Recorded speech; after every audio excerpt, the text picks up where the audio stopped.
Have you ever been at work zoning off into outer space? Or sitting on your phone while someone's talking to you? Did you listen to what they say?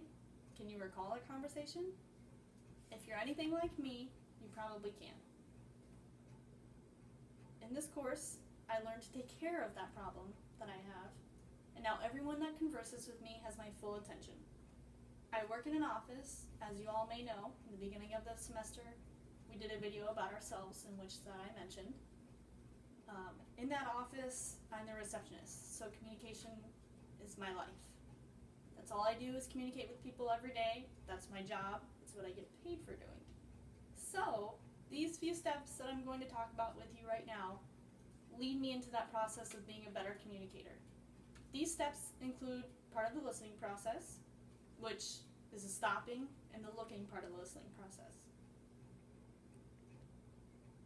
First, for me to listen to anyone at all, I have to make the conscious decision to stop. Stopping usually involves me being aware of internal noise or competing messages that I may be having. It's hard for me to settle down onto one thing, to be honest. To give my full attention to something, it takes a lot. So I have to intentionally stop. I'd have to be there mentally instead of just physically, which is also hard for me. This is called social decentering, which is in our textbook. The other thing that I struggled with was making sure I was paying attention to the speaker, and this means looking at them the whole time.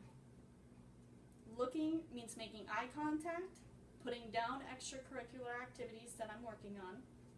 Looking also means paying attention to nonverbal expressions, looking at the eyes, and looking for a meta message, which is an implicit message that someone may be sending if someone comes in the office and wants to advertise something.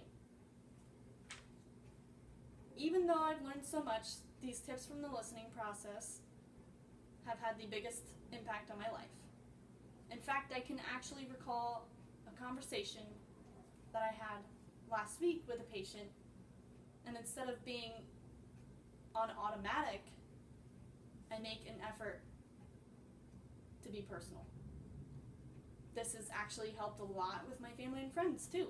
So another benefit is when I'm with my family, I'm not on my phone the whole time, and if someone has to have a serious conversation with me, say a friend or my boyfriend, I'm there, physically and mentally. I'm conscious now if there's any competing messages while someone is talking to me, and can shoot those off for later. I'm able to stop them, able to look, able to make eye contact, and see the other person's nonverbal communication, which is especially important in a relationship.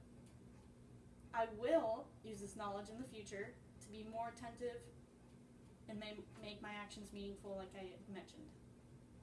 This course has changed my communication for the better.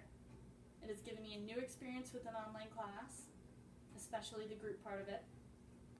And I've had a great semester so far. And to end this, I'd just like to thank you.